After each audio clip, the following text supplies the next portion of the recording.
भाई आप सब ने पता है हरियाणा में बदमाशी के गाने बंद होने लग रहे हैं और लगातार मासूम शर्मा के 6 गाने यूट्यूब पे हटाए गए हैं हरियाणा सरकार द्वारा।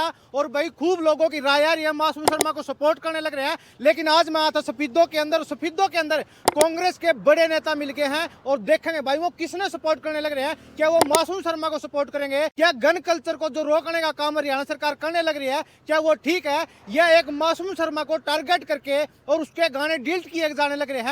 और जो गजेंद्र फोगाट है बताया जाने लग रहा है भाई उसने उस सरकार में रहते हुए मासूम शर्मा के गाने डिलीट करवाए हैं और कुछ लोगों को जैसे मासूम शर्मा भाई है उसको टारगेट किया गया है। उसके बारे में जानने की कोशिश करेंगे। कांग्रेस के बड़े नेता फिलहाल मुझे मिल गए हैं, इनसे सारी बातचीत करेंगे आखिर इस मामले को वो किस प्रकार से देखता है। तो फिलहाल हमारे साथ डॉक्टर देवेंद्र सहरावत है, कांग्रेस के सफीदों से नेता है, युवा नेता है और जो बालाजी हॉस्पिटल है सफीदों के अंदर पिल्लू खेड़ा के अंदर उसके संचालक है। देवेंद्र जी सबसे पहले तो राम राम करते हो हमारे दर्शकों को। राम राम जी, आपके दर्शकों को, आपको भी राम राम। बिल्कुल बिल्कुल देवेंद्र जी, एक मामला बड़ा चला हुआ है, फिलहाल ट्रेंडिंग में चला हुआ है। जो गन कल्चर के गाने हैं, मासूम शर्मा के गाने हैं और कई भाइयों के गाने हैं वो डिलीट किए गए हैं। आपके सफीदों के कलाकार हैं कई सारे, जैसे विकास रजाना है, उसका जो 5 करोड़ का चैनल है वो उड़ा दिया गया, मतलब चैनल तो नहीं बोल सकते, गाने उड़ा दिए गए हैं। 5 करोड़ का बताया गया नुकसान हो गया। तो आप किस तरीके से देखते हो, बीजेपी ने किया ठीक काम किया या गलत काम किया है?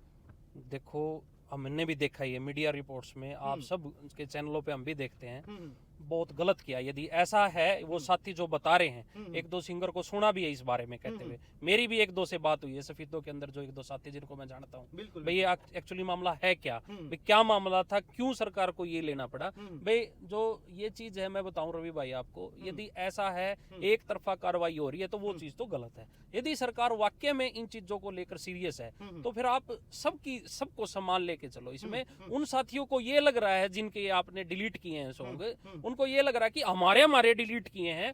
कुछ साथी जो सरकार से जुड़े हुए हैं उनके गाने ना डिलीट करके हमें ही खाली इस उसमें लिया जा रहा है कि भाई गन कल्चर को हम ही बढ़ावा दे रहे हैं। देखो, हम भी रहते हैं समाज में, सबकी बातें सुनिए। मासूम शर्मा जो इतने बड़े कलाकार है हमारे हरियाणा का, जिन्होंने नाम रोशन किया, विदेशों तक जो है शो लगा के आते हैं जो कलाकार, उन साथियों की बात सुन के ये लग रहा है कि भाई एक तरफा कार्रवाई ना करे सरकार। वाकई में आपको लगता है कि ये चीजें आपको हरियाणा से दूर करनी, वैसे तो मनोरंजन के लिए होते हैं गाने, यदि आप उनको अपने जीवन में उतारोगे तो हो सकता है आपको नुकसान हो सकता हो। पर मेरी अपनी समझ है कि मेरे को आज तक कोई इंसान ऐसा नहीं मिला जो ये कहता हो कि मैं मासूम शर्मा के या विकास रजाना के गाने सुन के और मैंने ये अपराध कर दिया। हाँ, नशे का जरूर पता चलता है जब भी कोई रिपोर्ट आती है, क्राइम की रिपोर्ट आती है, कोई प्रेस कॉन्फ्रेंस होती है पुलिस की, उसमें पता चलता है कि भाई ये इसने नशे में ये अपराध तो जरूर कर दिया। नशा रोके सरकार को, पुलिस को नशे पे कार्रवाई करनी चाहिए। और यदि ये चीज भी हटानी है पुलिस को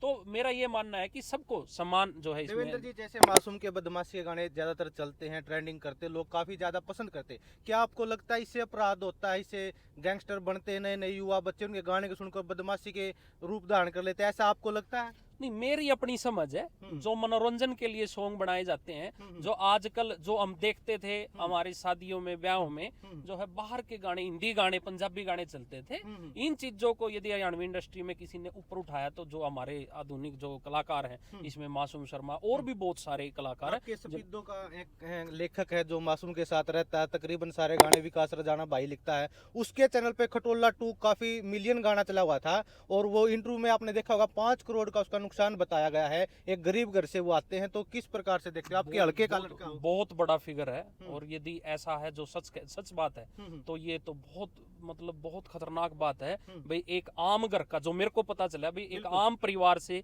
जिसने अपनी लेखनी के जरिए जो है अपना नाम कमाया, उन गाने को जरिए कलाकार ने भी बहुत ऊपर तक हरियाणा का नाम रोशन किया, तो ये चीज बहुत गलत है। डरावनी तस्वीरें हैं। यदि 5 करोड़ का नुकसान जिस हिसाब से आप बता रहे हो, इस हिसाब से ये कार्रवाई नहीं होनी। मासूम की सपोर्ट में हो या सरकार बीजेपी की सपोर्ट में हो? मैं एक बात कहना चाहूंगा आपको, कांग्रेस के नेता जिस तरीके से पता चला भाई पुलिस ने ये कार्रवाई की है, तो मेरा अपना ये मानना है इसमें, यदि आपने खाली एक ही कलाकार के गाने लगते हैं कि भाई ये चीजें गलत हो रही हैं, तो बहुत सारे साथी जिन्होंने इस तरह के गाने बना रखे, तो सबके आप हटाओ।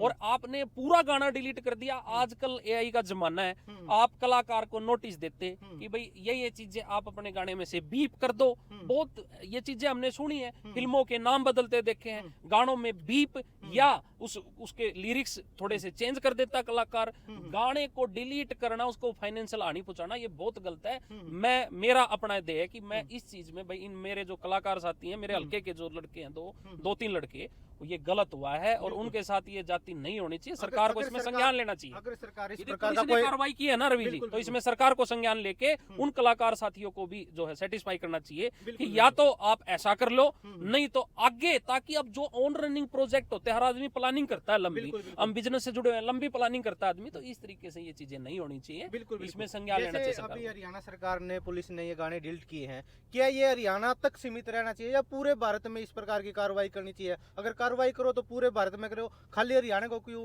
टारगेट कर रहे हैं? बिल्कुल, बहुत अच्छा सवाल आपका। अब साउथ की फिल्में देखते हैं हम, हाँ, उनमें मारकाट कितनी के अलावा मारकाट, कुछ है ही नहीं। हाँ, वो भी एक जो सेंसर बोर्ड है हमारा, उसको यही कहते हैं कि भाई इंटरटेनमेंट के लिए बनाया। उनका भी यही है साथियों का, भाई हमने इंटरटेनमेंट के लिए गाने बनाए थे, हमें तो आज तक कोई इस तरह का क्राइम होता नहीं देखा भाई गाने सुन के या इस तरह की बातें। हाँ, मेरा अपना मानना है, कई मुद्दे भी उठाते हैं हम सार्वजनिक जीवन में, नशे के खिलाफ एक कार्रवाई जरूर करनी चाहिए सरकार को, जिसकी उससे अपराध बढ़ते हैं। तो इसमें सरकार को संज्ञान लेके, हरियाणा पुलिस ने जो ये करी है कार्रवाई, सरकार को इसमें संज्ञान लेके इसमें इंटरफेयर करना चाहिए। देवेंद्र जी, एक बड़ा सवाल है, मैं पूछूंगा। एक तो हो गए बदमाशी के, गन कल्चर के गाने, एक इंस्टाग्राम पे अश्लील वीडियो काफी ज्यादा चली हुई है, फूडता चली हुई है, ये ज्यादा खतरनाक है समाज के लिए या गन कल्चर के गाने आप ज्यादा? बिल्कुल सही बात है आपकी। देखो, अब आप एक खाली गाने से, चलो आप ये आप क्या, हमने शुरुआत मान ली, पर क्या आप ये जो है लोगों को अश्योर करोगे कि आगे इन चीजों को भी रोकने का काम करेंगे जिनसे आप बोल रहे हो कि अश्लीलता फैलती है, ये चीज है। देखो, यदि कोई कलाकारी के माध्यम से ये चीज कर रहा है तो वो तो होगी फिर कलाकारी, वो तो एक प्रदर्शन हो गया कला का, भाई वो किस तरीके से करता है। यदि कोई इस तरह की बात फैलाना चाह रहा है कि भाई खाली एक ही चीज को टारगेट में रखे, क्योंकि मेरे को याद आ रहा है जो कलाकार है मासूम, उसने सारी पार्टियों के प्रोग्राम किए, कहीं ऐसा तो नहीं है कि कोई राजनीति का मलाई ना हो उसके पीछे, तो इसमें सरकार को संज्ञान लेके इन चीजों पे रोक लगानी चाहिए। वैसे हरियाणा सरकार ने जो ये काम किया है उसमें गजेंद्र फोगाट है, ओएसडी मासूम, बार बार बोलने भी लग रहा है, मेरे उस व्यक्ति से मेरे कुछ रंजिश है जो चली हुई है उनकी पहले से ही, उसको टारगेट किया गया। खाली एक मासूम शर्मा के गाने डिलीट हुए हैं, उसके अलावा एक दो और कलाकार के हुए, बाकी के नहीं हुए, जो और ज्यादा ट्रेंडिंग कर रहे हैं, जैसे अमित शाह ने विरोध किया है तकरीबन गाने उसके बदमाशी के, लेकिन उसके गाने डिलीट नहीं किए गए। यदि गजेंद्र फोगाट ओएसडी साहब ने यदि ऐसी कोई बात दिमाग में रख के भाई सफेदों के बच्चों को हानि पहुंचाने का काम वो करेंगे इस चीज में, तो ये चीजें बहुत गलत हैं। गजेंद्र जी को इसमें अपना स्पष्टीकरण देना चाहिए। उसका खुद का भी गाना है 4 साल पहले आया था, वो भी डिलीट नहीं हुआ, लाश नहर में, तो इसके क्या मायने, ये क्या बदमाशी को प्रमोट नहीं कर रहा? बिल्कुल, यदि देखो कई बार क्या होता है, ये बिल्कुल सही बात है, यदि वो चीज उससे जुड़ी हुई है तो फिर वो चीज भी उसको गन कल्चर को बढ़ावा दे रही है, तो उस पर भी वही कार्रवाई होनी चाहिए। यदि लगता है कि देखो स्टेप वाइज कोई चीज हो सकती है, आज ये काम किया सरकार ने, कल को हो सकता है वो दूसरी चीजें करे कि भाई उनका भी नंबर आएगा, ये एश्योरेंस देनी चाहिए उनको।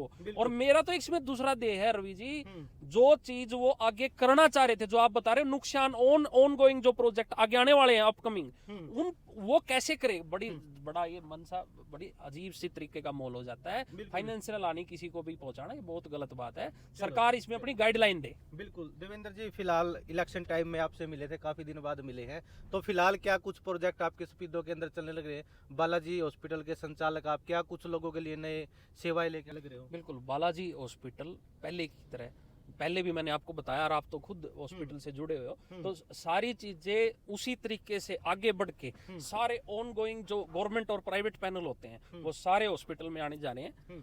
कुछ पैनल आगे हैं, शुरुआत होगी है जिनकी, अच्छी कंपनी HDFC है, निविया भूपा, इस तरह की कंपनियों के कैशलेस इलाज, आपको पानीपत डॉक्टर के पास जाना पड़ता था, आपको छोटे से बुखार की बीमारी के लिए भी आप अपने हॉस्पिटल में आओ, अपना पॉलिसी दिखाओ और अपना इलाज कराओ। दूसरे नंबर पे बात आती है सरकारी पैनलों की। सरकारी पैनल सबसे पहले आयुष्मान कार्ड से आपका दोनों हॉस्पिटलों में इलाज स्टार्ट हो जाएगा। अप्रैल लास्ट तक हम ये सर्विस स्टार्ट कर देंगे। उसके बाद ECHS है, CGHS है, जो हमारे एरिया में इंडस्ट्री है, बड़ी बड़ी इंडस्ट्री है, उनमें जो वर्कर काम करते हैं, ESI जो कार्ड बना होता है, ESI से इलाज स्टार्ट होएगा। और नॉर्मल कोई भी किसी भी तरह की कैश की कोई बात हो तो उसमें बालाजी हॉस्पिटल हर तरीके से पेशेंट के साथ खड़ा होता है, क्योंकि हमने एक अपना ध्येय बना रखा कि बीमारी में ना मजबूर होता है आदमी, तो मजबूरी का फायदा बालाजी हॉस्पिटल कभी नहीं उठाता। पेशेंट को सेटिस्फाई करके ठीक करके भेजने का काम बालाजी हॉस्पिटल पहले भी करता है, आगे भी करता रहेगा। बिल्कुल। और हम कैंपों के जरिए आप देखते होंगे, हाँ, मैंने काफी सारे आपके पोस्टर देखे, 1-2 दिन में आपके 23 तारीख को शायद शहीद भगत सिंह के उस पे आपका प्रोग्राम भी है, तो उसका क्या कुछ है? हाँ 23 तारीख को सफीदों के अंदर ही health checkup camp, blood donation camp और एक सांस्कृतिक प्रोग्राम, एक तीनों, क्योंकि हमारा एक प्रोग्राम कॉमन, एक उसमें कई प्रोग्राम होते हैं हमारे में। तो 23 तारीख को जो मेन सफीदो जो चौक है अग्रसेन चौक, उस पे हमारा प्रोग्राम है। फिर 28 तारीख को गांव जयपुर में भाई अमृत है। मैंने पिछले जो प्रोग्राम किया था हमारा परिवार का खेड़ा खेमावती में, उसमें सबको बोला भी था जो गांव में सामाजिक तरीके से काम करना चाहते हैं उनको एक मैसेज देने का काम किया था बालाजी हॉस्पिटल ने, कि आप अपने गांव में यदि आंखों का कैंप, दांतों का कैंप, जो है महिलाओं से संबंधित, जर्नल बीमारियों से संबंधित आप कैंप लगाना चाहते हो तो एक बार मेरे ऑफिस में जरूर संपर्क करें। बालाजी हॉस्पिटल जिस हिसाब से टाइमिंग के अनुसार होगा तो हम कैंप लगाने का काम करेंगे। इसी कड़ी में भाई अमृत ने गांव जयपुर में कैंप लगाया और 28 तारीख को वो कैंप है। 23 तारीख को हमारा मलसरी खेड़ा गाँव में भी कैंप है। 23 तारीख को 2 कैंप हमारे शहीदी दिवस पे। पिल्लू खेड़ा की टीम वहां जाएगी, जयपुर में जो है सफीदों की टीम आएगी। देवेंद्र जी, आप लगातार समाज से जुड़े रहते हो, अन्य प्रोग्राम, संस्कृति के हर प्रकार के प्रोग्राम करते हो। इलेक्शन के बाद भी लगातार लगे हुए, कुछ लोग इलेक्शन के बाद नहीं आते हैं समाज सेवा करने, आप लगातार आते रहते हो। कांग्रेस में फिलहाल क्या कुछ चला हुआ है? हमने तो ये भी पता लगा है कांग्रेस की नैया तो डूब गई, लेकिन देवेंद्र सहरावत सीधे सीधे बीजेपी में जाने वाले हैं। कितनी सच्चाई इस बात में? और ये जो आप प्रोग्राम बता रहे इसमें नायब सैनी जो मुख्यमंत्री जाने के उसके करीब भी पहुंचने वाले हैं, तो कुछ है क्या ऐसा? बिल्कुल सही बात है। देखो पार्टी इलेक्शन के बाद बिल्कुल एक तरीके से मैं समझता हूँ, क्योंकि जब उम्मीद होती है इंसान को, पूरा हरियाणा इस बात को कह रहा था कि भाई कांग्रेस की सरकार आएगी और पूरी मेजोरिटी के साथ आएगी, पर ऐसा नहीं हो पाया। कुछ न कुछ कारण थे और हमें भी पता है, पार्टी को भी पता है, हाईकमान को भी पता, सारी बातें पता है। और पार्टी एक तरीके से मैं मानता हूँ कि बिछड़ सी गई है इस मामले में, और ना जो है अध्यक्ष बन पा रहे, पार्टी का विस्तार नहीं हो पा रहा। लोग हमसे उम्मीद लगा रहे हैं कि जो है हम क्योंकि लोगों को एक फेस चाहिए होता है अपना। बिल्कुल बिल्कुल। जब तक वो फेस उसको सामने दिखता रहेगा तो लोगों की एक होप और उम्मीद बनी रहती है। उसी उम्मीद को पूरा करने के लिए साथियों के साथ विचार विमर्श करके हम जल्दी इस पे फैसला लेने का जा काम सकते करेंगे। हो क्या बीजेपी में? बीजेपी अच्छा काम करने लग रही है वैसे हरियाणा में। राजनीति संभावनाओं का खेल होता है रवि जी, और इसमें कुछ भी संभव है। पर आज मैं इस चीज पे कमेंट नहीं कर पाऊंगा, क्योंकि कोई भी चीज होने से पहले यदि मैं श्योर होता आज किसी चीज को लेकर तो मैं जरूर आपको बताता। अच्छा, वैसे हरियाणा में नायब सैनी सरकार है, तकरीबन 1 साल हो गया मुख्यमंत्री बन रहे हैं, कैसे कार्य कर रहे हैं ये आप कांग्रेस से थोड़ा हटके बताओ। मैं बहुत पॉजिटिव आदमी हूँ। अब हमारे विधायक है दादा गौतम, उन्होंने विधानसभा के अंदर हमारे, जो मैं बोलता था बार बार कि सफीदों के सरकारी अस्पताल में एक्सरे नहीं है, अल्ट्रासाउंड मशीन नहीं है, बेडों में सफाई नहीं है, बेडों पे जो मशीनरी होनी चाहिए हॉस्पिटल में, इक्विपमेंट वो नहीं है, वो चीज विधानसभा में आज गूंज रही है। यदि किसी ने मुद्दा उठाया तो गूंज रही है ना, विधायक जी को भी किसी ने बताया होगा ना कि इस तरीके से सफीदों में एक आवाज है, जिसने ये मुद्दा उठाया था, आप भी उठाओ ये मुद्दा।